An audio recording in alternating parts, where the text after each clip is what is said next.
Vous êtes sur DMTV, bonjour ou bonsoir, cela dépend de l'heure à laquelle vous nous suivez. Tout le plaisir est pour nous de vous retrouver et de savoir que vous êtes nombreux en train de suivre votre chaîne YouTube DMTV. DMTV qui vous propose de faire un retour sur ce match qui a opposé la République démocratique du Congo au Niger, match de la 3e journée de ce championnat d'Afrique des Nations, la phase des groupes. Et vous le savez, la République démocratique du Congo qui avant ce match occupait déjà la première place de ce groupe B, devant la Libye 2 points et le Niger 2 points également, et le Congo-Brazza qui fermait la marche avec 1 point. On peut dire que les deux Congos, au terme de 2 journées, constituaient l'alpha et l'oméga de ce groupe-là, avec la République démocratique du Congo comme alpha avec 4 points et le Congo-Brazzaville comme oméga avec 1 petit point. Et ce match contre le Niger qui est un match le Niger cherchait en tout cas une victoire pour pouvoir se qualifier, auteur de 2 belles prestations en tout cas lors du match de la première journée contre la Libye et du match contre le Congo-Brazzaville, un but partout, le Niger parvenu à égaliser, et contre la Libye c'était un nul vierge, mais le Niger avait visiblement montré de très belles choses par rapport à la Libye, et le Niger avait à cœur en tout cas de prendre le dessus sur les léopards de la République démocratique du Congo en cherchant cette victoire afin de se qualifier, mais cela n'a pas marché. Je vous propose de revenir sur cette rencontre. Nous allons d'abord voir la prestation de nos fauves lors de la première mi-temps, une prestation que l'on va essayer d'analyser. Est-ce qu'il y a eu, est-ce que les léopards ont maintenu le même rythme en seconde période? On va voir ça au cours de cette analyse. Je vous propose de suivre l'analyse du coach de Sa Majesté Sanga Balende, Andy Futila, Sa Majesté Sanga Balende en tout cas, qui se comporte très bien en championnat national ici en République démocratique du Congo à la Lina Foot, et au sein des léopards qui séjournent au Cameroun pour ce championnat d'Afrique des Nations. Il y a également quelques joueurs de cette équipe de Sa Majesté Sanga Balende. Son entraîneur Andy Futila, qui est en train d'abattre un grand travail dans cette formation, va faire pour nous cette analyse de la première période qui a vu la République démocratique du Congo menée par 1-0, but inscrit par son avant-centre du jour, Dark Kabangu, avant-centre du Daring Club Motema Pembe. Je rappelle que vous suivez votre chaîne YouTube DMTV. Si vous n'êtes pas encore abonné, s'il vous plaît, abonnez-vous à cette chaîne. N'oubliez pas d'activer la notification en cliquant sur cette petite cloche qui apparaîtra une fois que vous serez abonné. Elle vous permettra de ne plus rien manquer des prochaines vidéos que nous allons vous proposer. Suivons Andy Futila, nous nous retrouvons tout de suite après. Du Congo mène au score 1-0 grâce à Dark Kabangu, buteur à la 27e minute. On s'y attendait parce qu'il a parlé ce matin sur les antennes de plusieurs médias congolais. Il promettait de faire mieux que lors des 2 premières journées où il était remplaçant et qu'il n'avait rien produit de bon. Dark Kabangu tient parole. Pour l'instant, il permet à la République démocratique du Congo d'assurer la première place au classement du groupe B. Et si les choses en restaient là, donc ce que disait Andy Magloire Futila tout à l'heure, de voir la RDC jouer le Cameroun, va se concrétiser. Andy Magloire, justement coach, une première mi-temps démarrée timidement par les léopards de la RDC qui ont failli être cueillis à froid dans les 10 premières minutes. 2 occasions nigériennes vendagées, et ce sont les léopards qui se sont montrés par la suite réalistes dans ces matchs avec ce centre de Idumba repris magistralement par Dark Kabangu pour battre le portier nigérien. Dark Kabangu, c'est son style, c'est le jeu qu'il adore, qu'il affectionne le plus. De longs ballons, surtout quand ça vient du côté droit vers la gauche, il sait bien se démarquer. Et là, il a démontré sa grande classe au niveau de la détente et l'ajustement pour mettre le ballon au fin fond de filet. Dès le début du match, je crois que les Nigériens ont confirmé leur prestation précédente dans la conservation du bal, dans leur style de jeu indirect, passe courte, attaque placée. Malheureusement, on sait que le football moderne nous a démontré que c'est pas le fait d'avoir la position du ballon qu'on peut être efficace, et ce paradoxe a fait que la RDC, qui a douté au début, qui n'était pas maîtresse du ballon, s'est ressaisie contre peut-être le cours de jeu, si on peut dire, en le 2e tiers-temps, de marquer ce beau but d'Akaban. Et à la fin de la première mi-temps, donc le dernier quart d'heure, la confiance était congolaise dans la position du bal, dans la répétition des gammes. On aurait même pu scorer par 2 fois au score. Mais je crois que les débuts est regrettable pour nos amis nigériens qui ont raté quand même l'occasion de scorer. Tant mieux pour la RDC qui s'est ressaisi le plus tôt possible, sans douter, on mène au score de manière agréable. David Chimanga, on craignait beaucoup avec la présence d'un seul gardien début. Ce soir, Siadi Badjo, aligné seul, sans remplaçant sur le banc. Et surtout, cette titularisation de Dark Kabango, tout à l'heure, on pensait que c'est Joël Beya qui allait débuter ces matchs. Mais les choix très forts de Pamphile Mihayo ou du staff technique, d'une manière générale, de titulariser Dark Kabango, s'avère payant pour l'instant.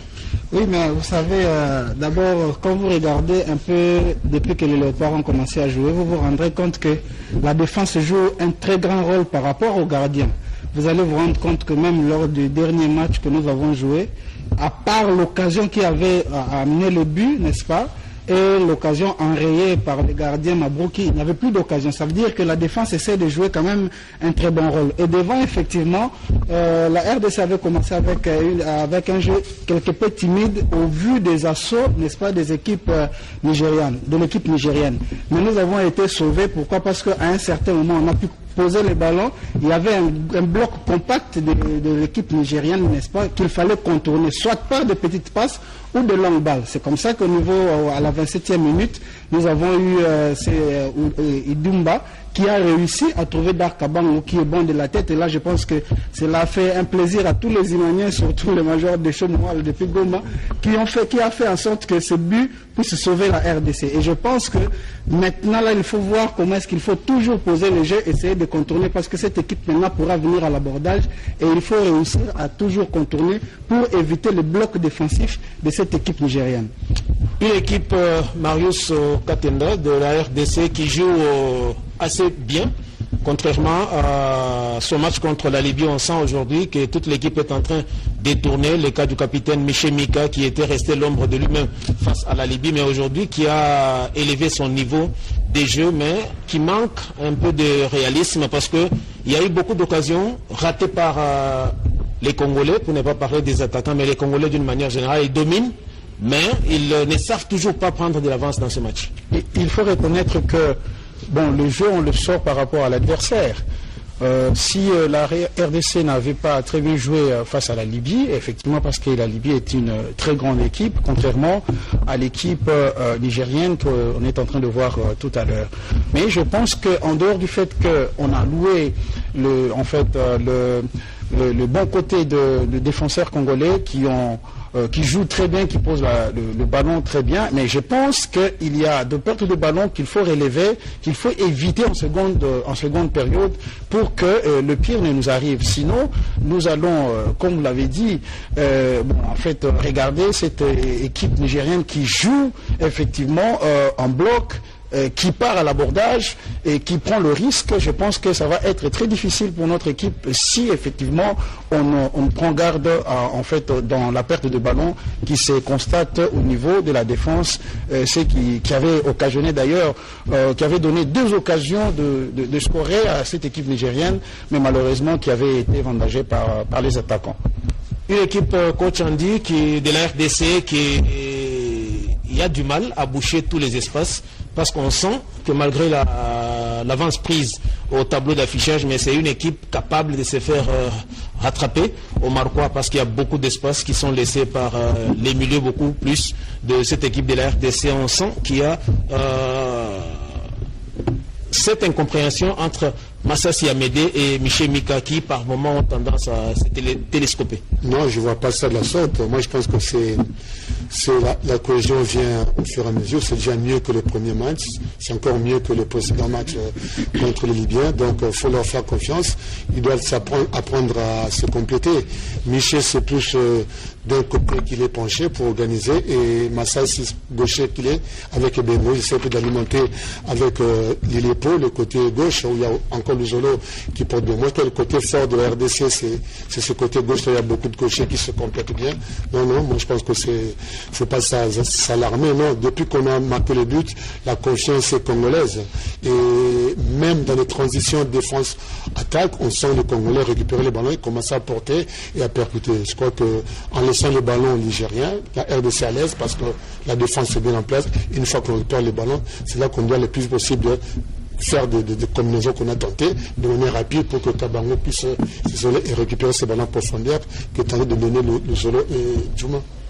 Kabango Dark qui a inscrit l'unique but de la partie pour l'instant à la 27e minute qui permet à la République démocratique du Congo de conserver la tête du classement dans ces groupes. On fait le point à la mi-temps, 0-0 entre la Libye et le Congo-Brazza et 0 pour le Niger, 1 pour la République démocratique du Congo qui nous donne cette situation pour l'instant. République démocratique du Congo 7, Libye 3 points, Niger 2, Congo-Brazzaville 2 également. Pour l'instant, ce sont les léopards de la RDC et les chevaliers de la Méditerranée de la Libye qui ont leur ticket pour le quart des finales. Et si les choses se terminaient comme telles, on aura donc en quart des finales République démocratique du Congo contre le Cameroun. Et dans l'autre affiche, on aura le Mali contre la Libye. Ce n'est que la mi-temps puisque les choses peuvent encore évoluer dans ces deux matchs pour nous donner un autre classement au terme de ces deux rencontres. Mais pour l'instant, David Chimanga, on a parlé de ses capitales confiance qu'a Dark Kabangu. Il sera peut-être difficile s'il arrivait à inscrire un deuxième but de revoir Fiston Kalala-Maele qui est passé pratiquement à côté, un joueur sur qui on comptait beaucoup, buteur lors du match amical Tanzanie-République démocratique du Congo, et qui pour l'instant passe pour la grosse déception de cette équipe. Non, mais jusque-là, il n'a pas fait preuve de beaucoup de compétences à l'avant et on commence petit à petit à donner... Là, on est obligé de vous interrompre parce que nous avons déjà les signaux.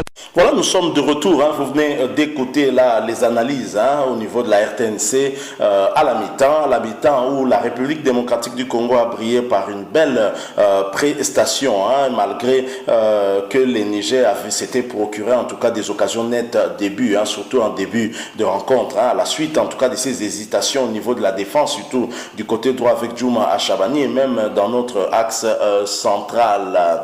Mais au cours de cette première mi-temps, en tout cas, un joueur s'est illustré en inscrivant en tout cas un but, et celui que l'on surnomme à Kinshasa Air Dark s'est envolé très haut pour placer le ballon hors d'atteinte du portier nigérien. Dark Kabangu, c'est la force aérienne des léopards. Il a pris le dessus en tout cas sur les joueurs des forces armées nigériennes. AS Fan, une belle revanche. Vous savez que cette équipe de l'AS Fan avait éliminé en coupe de la CAF DSMP, et c'est au cours d'ailleurs de cette rencontre que le DSMP avait profité pour recruter son gardien début Doumbia. Et c'était également aussi un match qui opposait deux fleuves, le fleuve Congo et le fleuve Niger. Finalement, le fleuve Congo aura été beaucoup plus fort que le fleuve Niger et l'a englouti, du moins en première période où la République démocratique du Congo a remporté en tout cas cette manche avec ce superbe but de Dark Kabangu qui s'était envolé beaucoup plus haut que tout le monde. Et la République démocratique du Congo, pour certains analystes et observateurs, ils disent que depuis que ce championnat d'Afrique a commencé, c'était la meilleure prestation de nos fauves malgré le handicap que nous avions. Vous savez, on avait un seul gardien, celui qui était sur le terrain. Il n'y avait pas de gardien de réserve. Avec 7 joueurs réservistes, la République démocratique du Congo avait en tout cas un problème en cas des blessures. Comment suppléer notamment au remplacement du gardien de but, puisqu'il n'y en avait qu'un seul qui restait, les 3 autres étant testés positifs et donc en isolement. Donc la première période s'est bien déroulée comme l'a confirmé en tout cas Andy Foutila notamment, le coach, l'entraîneur de Sa Majesté Sangabalende, excusez-moi, et qui a confirmé cette belle prestation des Léopards. Mais est-ce qu'en deuxième période, la République démocratique du Congo a gardé le même niveau ou nous avons baissé d'un cran? Et le changement qu'on a eu à opérer, est-ce que ça a été salutaire pour la République démocratique du Congo? Bien entendu, on a remporté le match globalement au finish. La deuxième période va se solder par un but partout et Deuxième but de la République démocratique du Congo signé par Amédée Massassi qui consacre en tout cas la victoire de la République démocratique du Congo sur une belle équipe du Niger et confirme donc notre première place dans ce groupe et notre qualification en quart de finale qui fera que nous allons rencontrer en tout cas l'équipe du Cameroun, le pays organisateur. Je vous propose maintenant de suivre l'analyse, après match, l'analyse bien entendu toujours des invités sur le plateau de la RTNC, mais plus particulièrement de l'expert, l'entraîneur de Sa Majesté Sanga Balende, Andy Foutila, qui va nous expliquer un peu quels étaient nos points faibles en cette seconde période et des enseignements à tirer. Oui, il y en a en tout cas pour ce match, surtout en deuxième période afin de savoir comment aborder le match des quarts de finale, qui sera bien évidemment un match très difficile, puisque nous allons jouer face au pays organisateur, le Cameroun. Alors suivons cette analyse du coach de Sa Majesté Sanga Balende, Andy Foutila, qui fait une très belle lecture par rapport à ce qui s'est passé au cours du match contre le Niger, qui se projette aussi déjà sur la journée de samedi pour les quarts de finale qui va nous opposer au Cameroun. Je rappelle que vous suivez votre chaîne YouTube DMTV. Abonnez-vous s'il vous plaît et n'hésitez pas à activer la notification. Juste un clic sur cette petite cloche qui apparaîtra une fois que vous serez abonné. Vous, bien entendu, vous recevrez désormais des vidéos que nous mettrons en ligne pour vous. Nous nous retrouvons tout de suite après. C'est donc terminé sur la note de 2-1 en faveur des Léopards de la République démocratique du Congo. Ils ont été rattrapés au score avant de trouver ces winning goals à la 82e minute pratiquement par Amédée Massassi, qui signe au passage son deuxième but du tournoi. Il devient ainsi le spécialiste des temps additionnels. On parlait à une époque du Money Time qui était devenu le Dimitri Payet Time.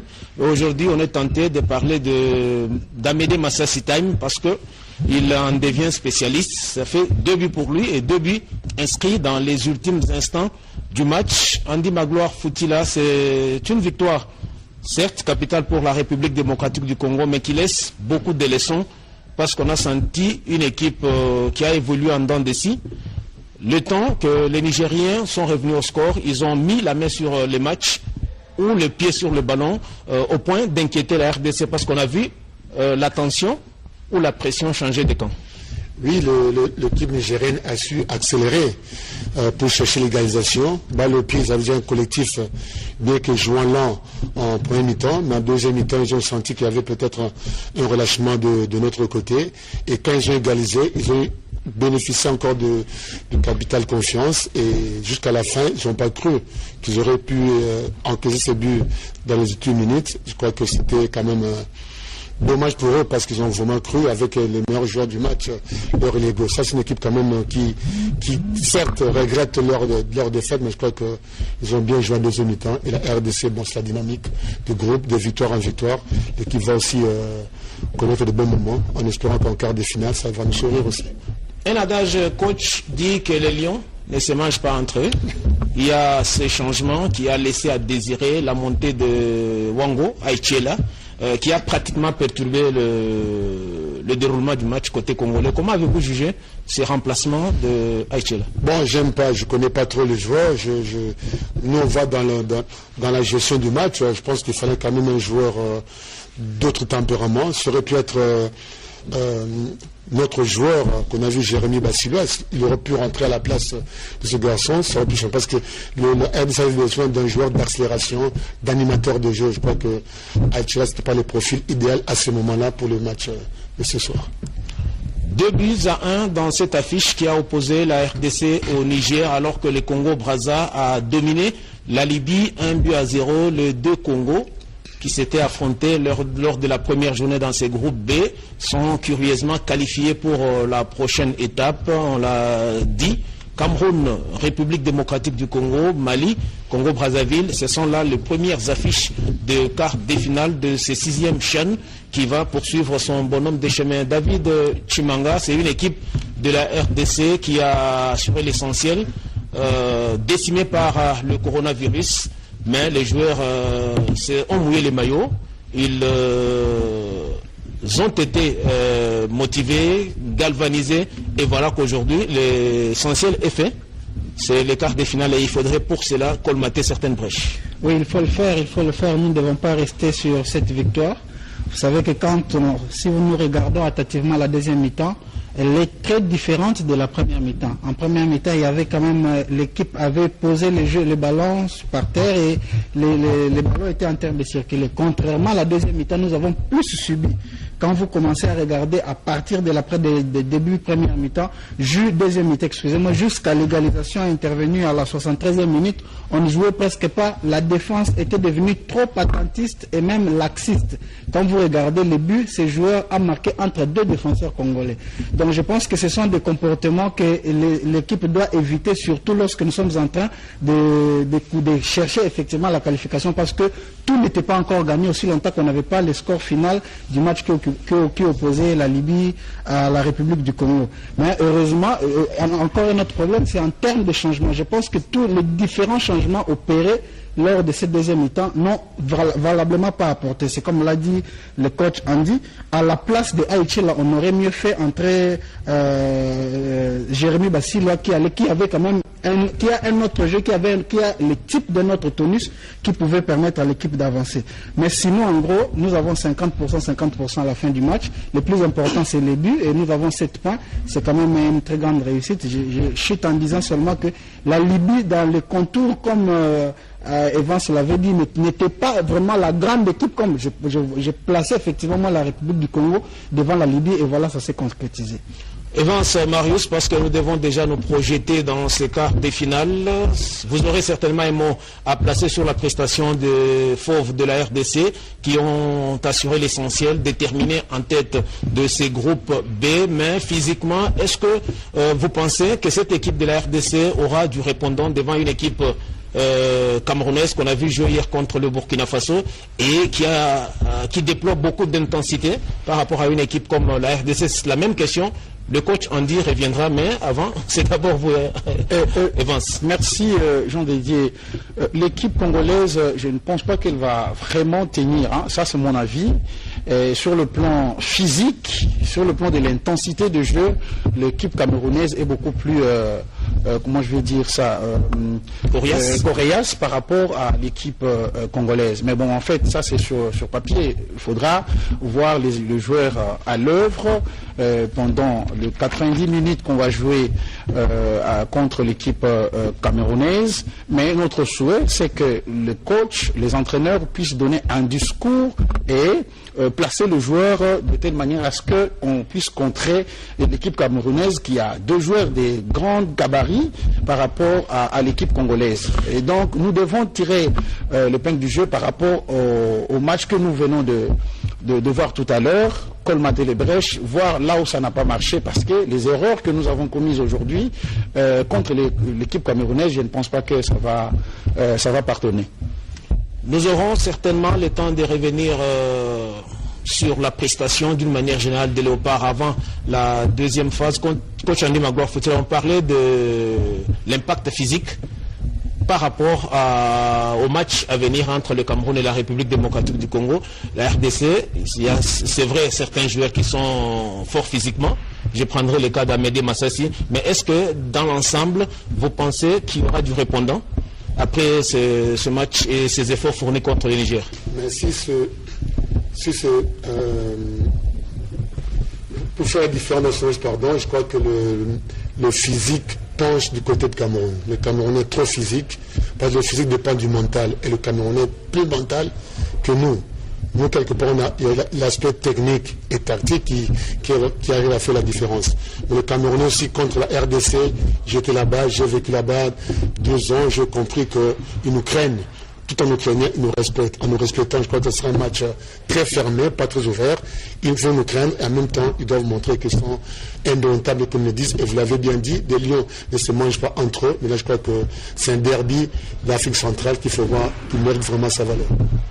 C'est donc l'essentiel que l'on retient ce soir, la qualification de la République démocratique du Congo pour...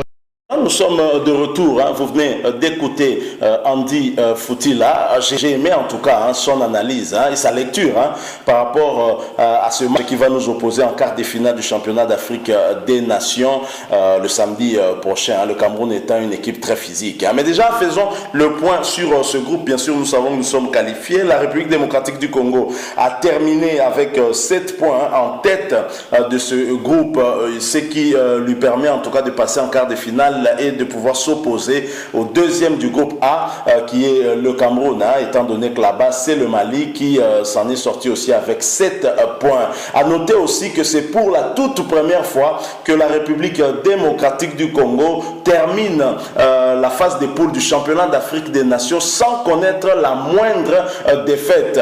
Il faut noter que lors du lancement en tout cas de ce championnat d'Afrique des Nations, la première édition c'était en Côte d'Ivoire, édition d'ailleurs remportée par notre pays, la République démocratique du Congo. Et en phase des poules, la RDC avait perdu contre le Ghana 3-0, une sanglante défaite qui avait en tout cas révolté les joueurs et qui se sont vengés en tout cas lors de la finale de cette compétition contre le Ghana, justement en marquant 2 buts et en remportant la compétition en Côte d'Ivoire. Et pour la seconde édition, c'était en 2011, c'est le Cameroun qui nous avait battu en phase des poules, 2-0, et en 2014 c'est le Gabon qui va nous battre par 1-0. Et pour le dernier championnat d'Afrique des Nations qu'on avait joué avant en tout cas à celui-ci, c'était au Rwanda, remporté par nous également, la République démocratique du Congo, et on avait été battu par le Cameroun en phase des poules par 3-1. À chaque fois que nous avons rencontré le Cameroun, et c'est là ce qui est aussi très intéressant à dire à nos joueurs afin qu'ils puissent prendre ce match très au sérieux, c'est que le Cameroun nous a toujours battus en phase finale du championnat d'Afrique des Nations et avec un écart d'au moins 2 buts. En 2011, c'était au Soudan, si ma mémoire ne me trahit, 2-0, et en 2016 c'était au Rwanda 3-1. Et donc c'est une équipe à prendre très au sérieux, même si nous avons remporté ce championnat d'Afrique à 2 reprises, étant donné que nous sommes l'unique pays de l'Afrique subsaharienne à avoir remporté ce championnat à 2 reprises, et les 3 autres fois c'était les équipes du Maghreb, la Tunisie, la Libye ainsi que le Maroc. Alors il y a une autre anecdote par rapport à ce championnat d'Afrique des Nations, c'est que le hasard fait que finalement cette compétition ressemble très fort à la CAN 72 qui justement était organisée au Cameroun comme le championnat d'Afrique de cette année, et la RDC et le Congo-Brazzaville se retrouvaient dans le même groupe. Imaginez-vous bien, la République démocratique du Congo en face de groupe avait battu le Congo par 1-0, exactement comme le cas de cette édition du championnat d'Afrique des Nations. Nous avons battu le Congo-Brazza. Qu'est-ce que ça augure pour le Congo-Brazza et pour la RDC? On en saura un peu plus déjà le week-end prochain avec ces matchs de quart de finale. Et plus loin, lors de cette CAN 72, le Congo-Brazza va battre le Mali en finale de cette compétition et va l'emporter. C'est l'unique fois que le Congo-Brazza a remporté la Coupe d'Afrique des Nations, et la République démocratique du Congo va perdre la petite finale.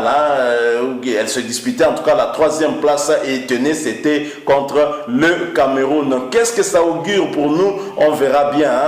Ça n'augure rien de bon en tout cas pour nous, mais au moins ça nous révèle qu'on s'était qualifié déjà pour les demi-finales, mais c'est le Cameroun qu'on a affronté en tout cas pour la petite finale. On aura donc pour ce championnat d'Afrique des Nations le Mali qui va jouer contre le Congo-Brazza pour les quarts de finale, et le Cameroun qui va jouer contre la République démocratique du Congo. Un autre fait, c'est que sur les 4 finales remportées par la RDC, 2 en Coupe d'Afrique des Nations CAN et 2 au championnat d'Afrique des Nations CHAN, 3 fois la République démocratique du Congo avait croisé le pays organisateur et l'avait éliminé. On se souvient, en 68, la République démocratique du Congo avait croisé l'Éthiopie et l'avait éliminé, et puis a remporté bien évidemment cette compétition. C'était la toute première de son histoire. En 74, c'était en Égypte, on a croisé l'Égypte, on l'a éliminé, et pour le CHAN en 2016, c'était le Rwanda que nous avions éliminé. On a barré la route au Rwanda pour aller jusqu'au bout et remporter ce championnat championnat d'Afrique des Nations. Il faut noter également que la République démocratique du Congo n'a jamais perdu une finale continentale. Bonne chance donc à nos poulains, malgré ces situations, des tests positifs au Covid-19 qui nous met un tout petit peu en difficulté, plus que d'autres équipes, on s'en rend bien compte. Et hier, on s'en est rendu très bien compte parce qu'on n'avait qu'un seul gardien, celui qui était sur le terrain. Il n'y avait pas de gardien de réserve parce que les 3 autres étaient testés positifs et donc se trouvaient en isolement. Merci à vous qui nous avez suivis. Vous l'avez compris, on est arrivé à la fin. Si vous avez aimé cette analyse, laissez-nous un like, mais vous pouvez aussi nous donner votre point de vue en nous laissant un commentaire. Abonnez-vous s'il vous plaît à cette chaîne. N'oubliez pas d'activer la notification en cliquant juste sur cette petite cloche qui apparaîtra une fois que vous serez abonné. Merci encore une fois à vous. Nous espérons vous retrouver très prochainement. En attendant, portez-vous bien et DMTV vous dit au revoir.